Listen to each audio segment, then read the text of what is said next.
tin này chán mò chán rồi, tin này cho mong rất là tan đủ rồi, nó này bây giờ lừa hàng nó máy nó là lại nó rồi, nó thì em mua trong nó này, còn nó là nhon nó này, nhon nó thì còn nó chỉ mua là còn nó chỉ mua là từ nó ra nữa nè, thì bây giờ trẻ còn nó xem nhỏ nó này, thì cũng trẻ còn nó, để cho anh gì của nó, cú giờ lưu ra mất cái chết này, cú giờ mà hạ cho nhiều nó cho cái sai, nó này hạ nhiều nó mà lưu nhá là sao, nó pin mau là mà họ hạ bị trụ nữa này, pin họ bị trụ này, là nhiều này là như nào, cái vừa cho mình mà hạ ít lụn thôi, cái cú bao hạ nhiều nữa, hè cho mẹ thì lấy tiếng mò là có nhiều là có kèn nữa, biết tại mà là biết mà tại là có kèn nữa, là có kèn này bây giờ là có bị chủ này, là có nhiều là có bị chủ này, này bây giờ hạn luôn rồi, cú bao hạn là em mua là có tờ, mà chỉ là có nhiều nó tờ thì mình cho tôi có hạn rồi.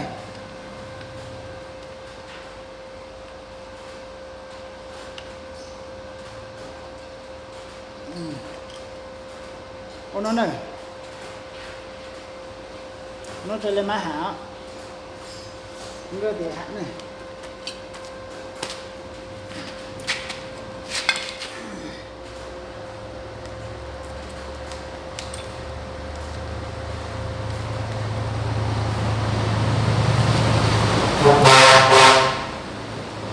hãy từ rô đó thế này, đi hãng này tháo u thì đi hãng cái trái xe này.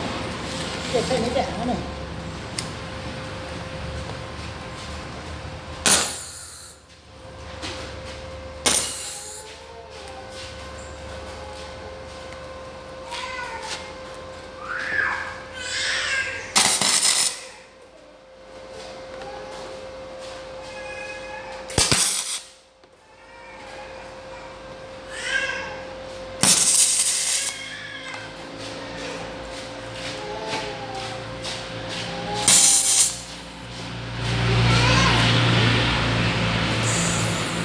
Ok.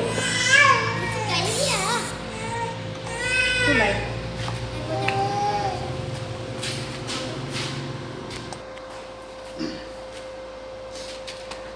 Nó thì lên má hả được. Xe lên má hả nè.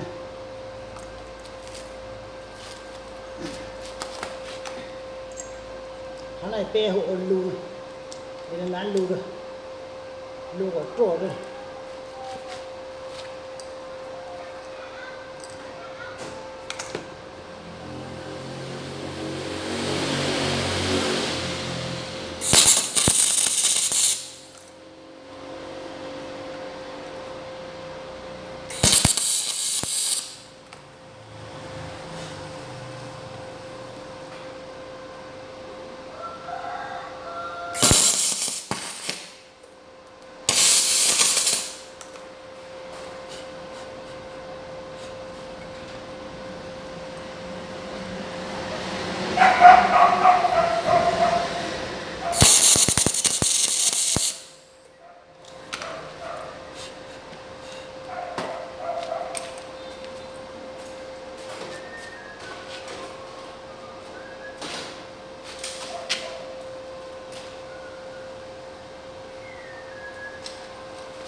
lão nữa hà tụ ta nó tiền lên mà mua hú này cái mua hú có rong còn mà tháo trong máy này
lò cái tìm mất đây lò đây nó lò đấy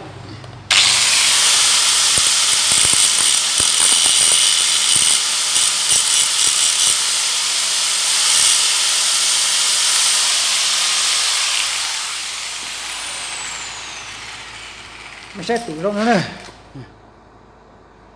tủ rau này tủ rau nó này tủ rau hết nó này hú nó thì hú nó háo lại hà nó tạo từ nào cho lại nó tụ trong quả chín trái này trộn lên này chỉ có mấy trộn lúc bự nó tạo nó này trộn lúc bự tạo này trộn khó này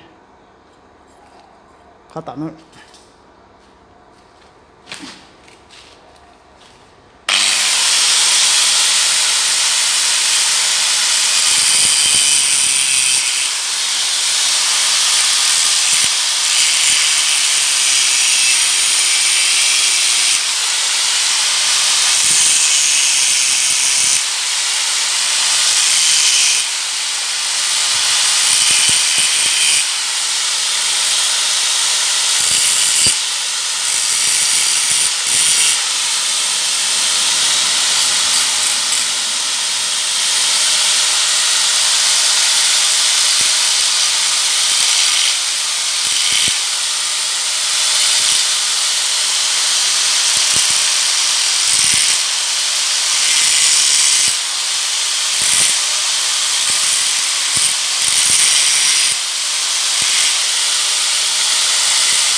hai trong cái tim rất là cú nhà lùi giang cú bao hải nhông nữa cú bao hải nhông thì tía xã hà nó tôi hà nữa hải nhông này như là này hộ nhông này bên mà hộ bị chủ nữa này tía hà bị chủ nữa hà tía tay che này hà tía nhà lại này lên từ chọn lú lại giờ bị chủ rồi giờ nhông thì cho tôi có hà nữa cú bao hà nữa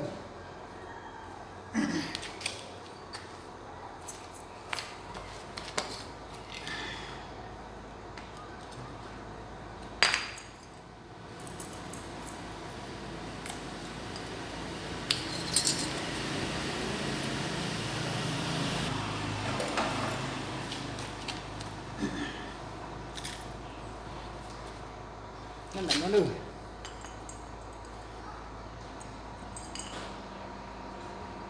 nó thiệt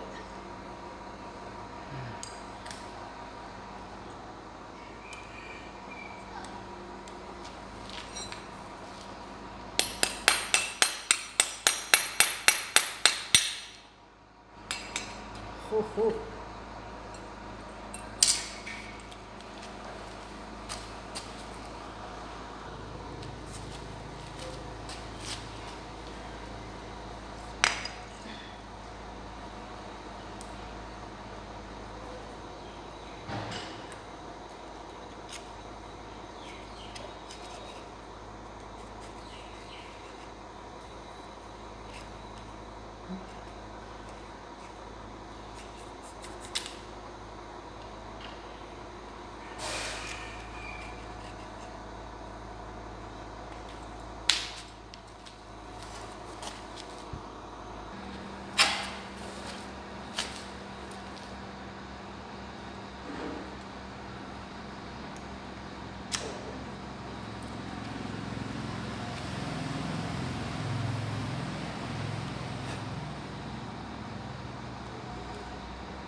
Rồi.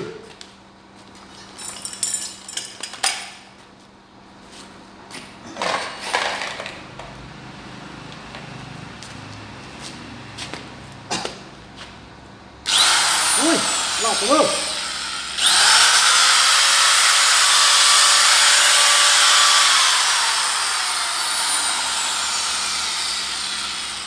Thế thì lú gì cho tôi có hàng nữa. Cô giờ lú ya mà cô chết rồi. Có hàng nhông nữa nữa. Để từ mua nhông á mà bị chủ tờ rồi tiền cho tôi có hàng nữa. Nhẹ tiền phải chết rồi. Tàu chết này, tàu trụ này, giờ bộ bị chủ thì cho tôi có hàng đâu, cũng có hàng đâu.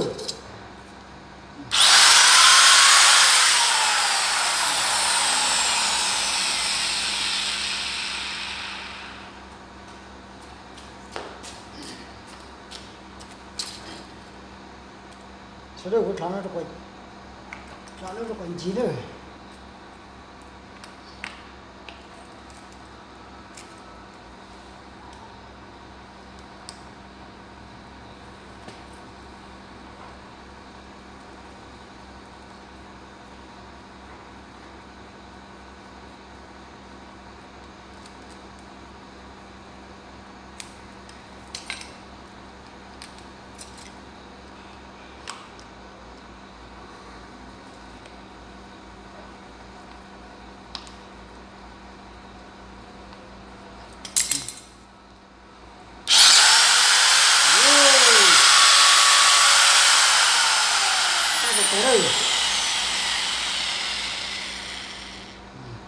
nào đâu y đâu y để sao để ra mua đây mà có mấy sai đâu có mấy sai cho mấy cậu đâu thật là nhà rong nó cái tí đâu